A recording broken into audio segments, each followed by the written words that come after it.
Hello everyone, my name is Devetron and welcome back to a brand new Dauntless update video. So today we got news that they have released the notes for the new sword rework. So I'm just going to go through this, basically explain what everything is and all the stuff they have to say. I'll give you my opinion on it. I don't use sword that much in Dauntless like the old version, but we'll see what it has, because I may even enjoy this sword more than Chainblades, which I'm a Chainblades main of course. So let's get into it. So in brief, the sword rework will arrive on the 30th of July, which is the next update coming, well, at the end of the month as it says.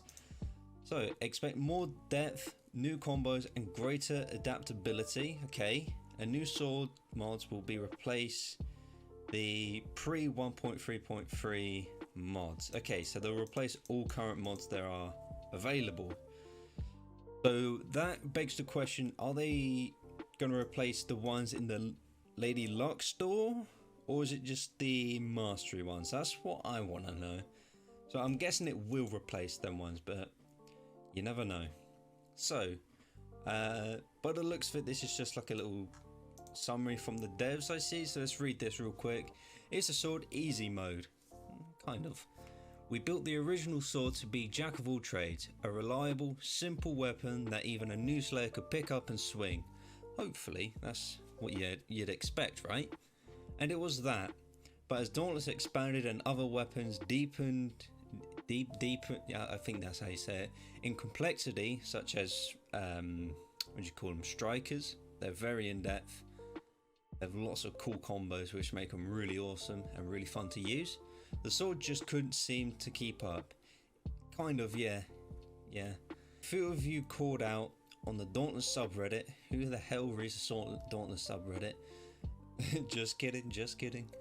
The sword is decent at everything, but great at nothing. Interesting. It was the okayest weapon. Yeah, it was the in-between weapon. It was the in-between weapon. If it was a tier list, the sword would be smack bang in the middle. Which, yeah, I completely agree with this. So, oversimplified, which we all need. Part of the challenge is that every slayer starts with the sword. Exactly. When you first load into Dauntless, you are with the sword. That meant that original sword's middle of the road qualities made sense indeed. It was a weapon that didn't require a ton of skill or time to master. Exactly. Which was great for a rookie running Cat's first few quests.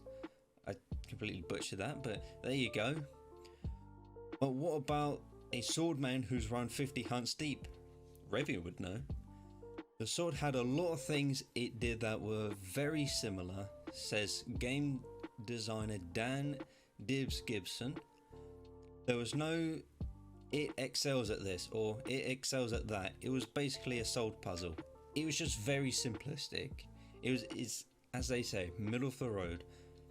Once you figured out that the optimal sword combo, that was it, you could get into position, spam the good combo and weave into your special when your meter was full. There was a way to play sword and it was easy and it could even be dull. Yeah, it's kind of like with Chainblades as well. You just left click, right click, or whatever the combo is, I can't remember. And then it's rinse and repeat, get your stacks, then do the big boom. It's kind of like that.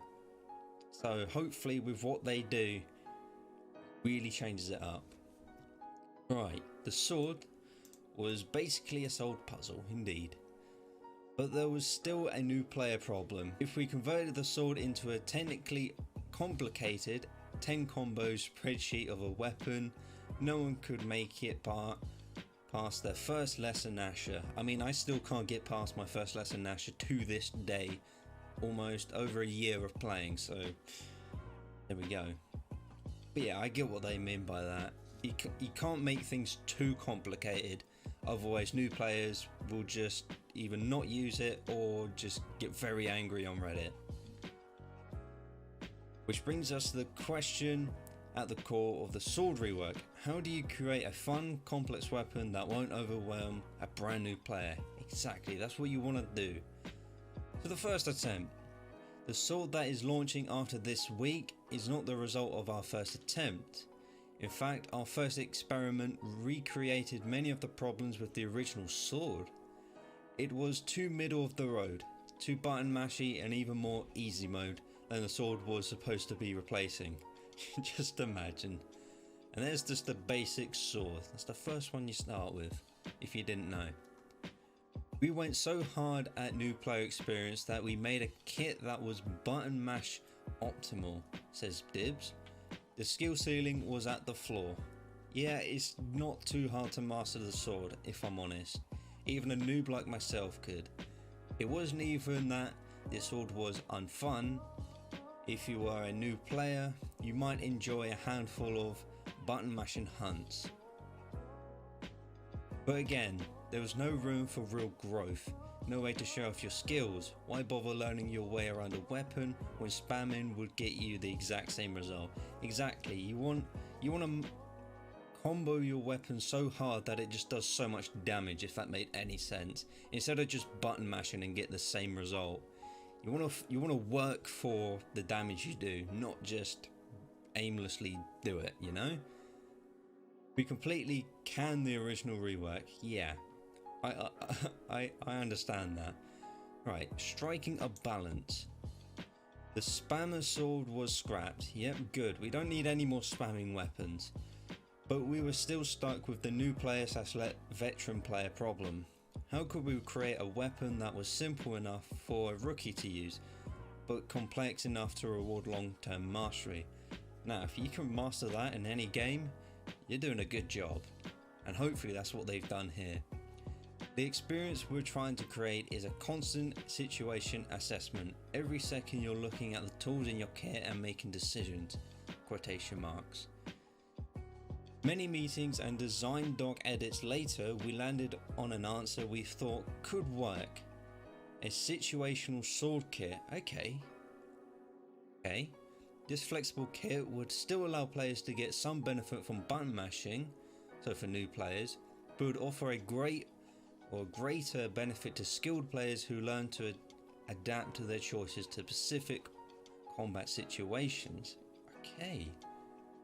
The experience we're trying to create is a constant situation assessment, says Dibs.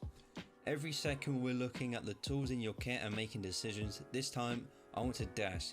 This time I want to AoE. Okay. AoE attacks. I'm liking this. We also knew, again, we do read your comments, which is really nice of Phoenix Lab. They do read your feedback. Just bear that in mind. That players were worried we'd build a prescriptive kit.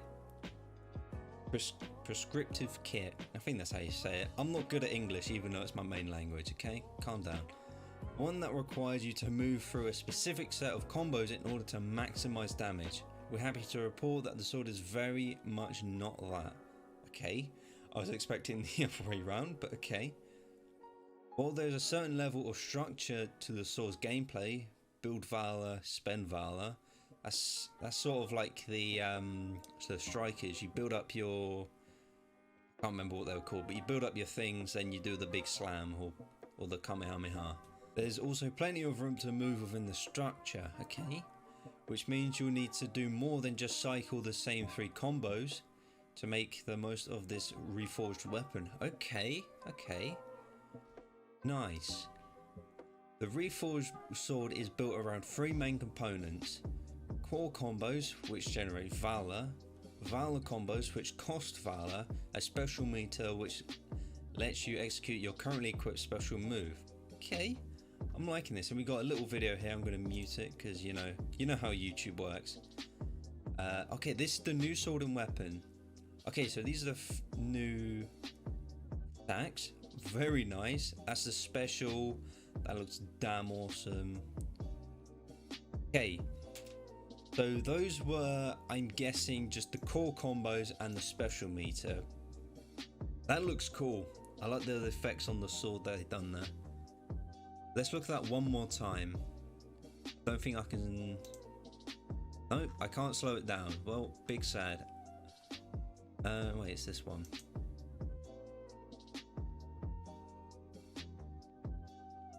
Three main combos, then 2 or 3 heavies, then the special. Okay. Nice. Okay, so core combos. Core combos are simple. 3 combo hits that generate Valour. They're easy to execute, but don't deliver a ton of payout in terms of damage. Yep, understandable. So, Frenzied Blade, so these are the 3 lights, is a lightweight combo with 0 stamina cost, and it gains 1 Valour when completely executed. Nice. And Sundering Blade, which is the 3 heavy attacks, is slower, heavier, and costs some stamina to execute, so be wary if you're going to spam this. But has the potential to interrupt behemoths, which is also nice. I like interrupts on my right clicks. And it gains 2 Valour. It's nice, so you're getting a little bit of extra payout because you're using more stamina, which is nice.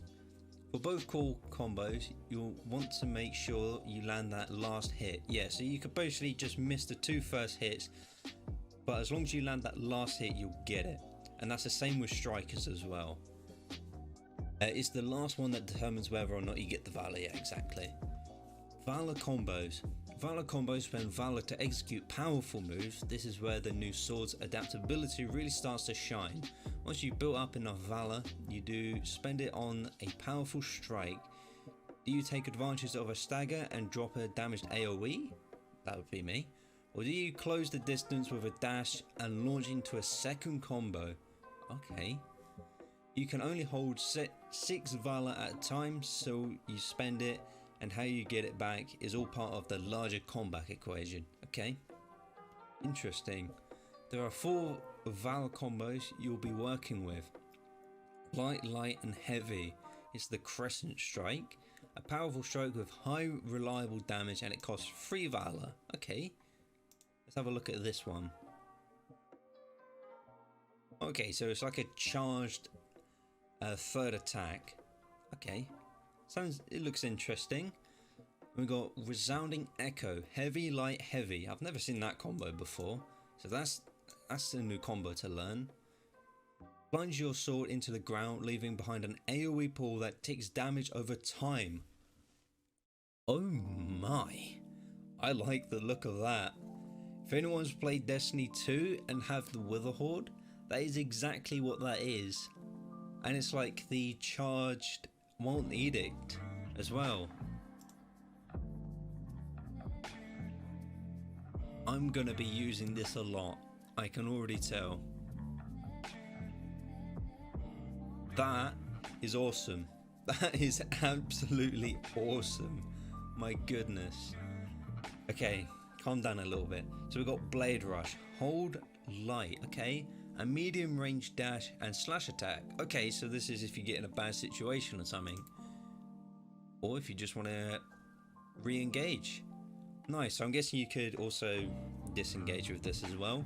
So that's nice, another escape ability. I love weapons that have more than just one escape ability, which is always nice. Okay, we've got Blade Surge as well, so hold heavy. Launch a ranged projectile from your sword that can interrupt behemoths. Yes! I'm actually excited to look at this. That looks pretty good. Nice, so there's technically 2 ways to boot with the sword now. So we got the heavies and we got this move as well. That is awesome. That is awesome. I'm really liking this new rework. Right, so now we've got the special moves, which is your meter.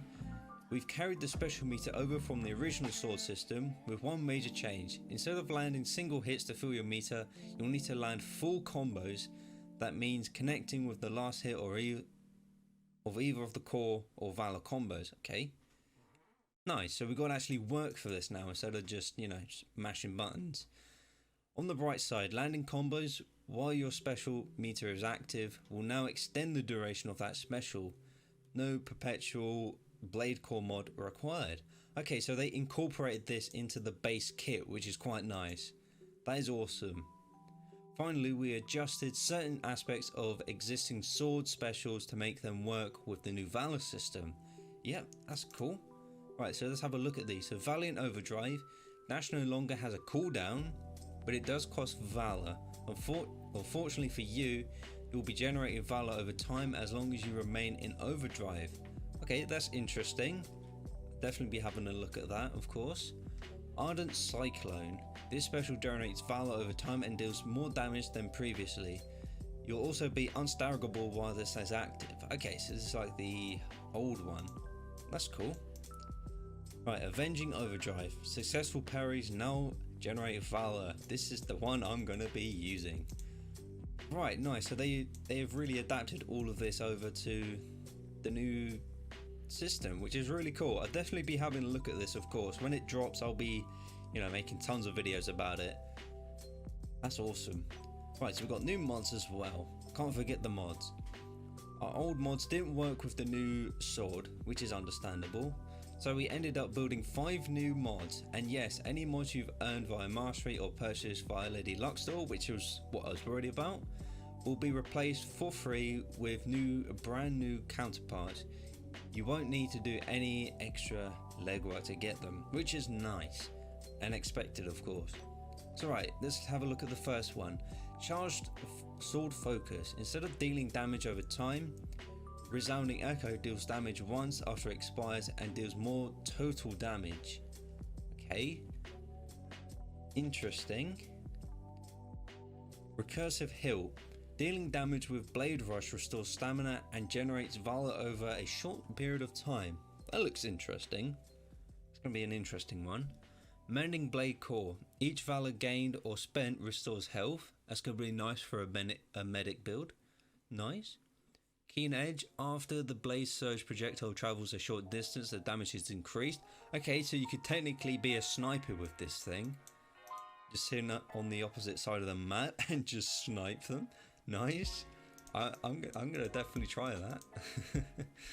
Dynamic Blade Core. After using any Valour combo, your next Valour combo within a period of time deals bonus damage. Nice. So if you're just doing the combos, this works very well with it. Nice. So when can I play it? The Dauntless Sword Rework launches Thursday 30th July, which is next update as part of our 1.3.3 update. New hunt pass as well, of course. Don't forget to visit training grounds to get some practice in before your first real hunt. And yes, I will be doing this. You can get there by pulling up the hunt screen and selecting training grounds if you didn't already know. And as always, let us know what you think. Once a new sword goes live on Thursday, we'll be watching your feedback in the usual places. And yes, if you do have some feedback, make sure you give it to Phoenix Lab, because as they said, they are listening. Alright, so my overall opinion is I can't flipping wait to get into this. This looks so cool, especially this. This is probably my standout moment of this new rework. I absolutely love this, and I'm going to be using my butt cheeks off this. Let's look at it one more time. So cool. But overall, I think this is a very nice way to rework the sword, because it's not button mashing until your brain just goes limp. You're actually using your brain to, build up the charges, spend them well, and get ton of damage. I want to see what this is like in trials. See if we can get a sub 1 with this thing, because it looks so damn cool. And hopefully it closes the gap so it's not, so strikers based. Hopefully the sword is up there with the striker now of this rework. I don't think they changed any damage numbers with the sword, as in, the base amount of damage it does. But I'm so curious to get into this. We got 6 days to prepare for this, so yeah, if you don't have your swords upgraded, make sure you go upgrade them now before this comes out so you're well prepared. But yeah, that's been the sword rework and my opinions on it. I hope you enjoyed. I hope you're all excited to get into it when it eventually comes out. Obviously, I'm going to be streaming this on twitch.tv/Devetron, and I will see you all in my next video. Goodbye, everyone.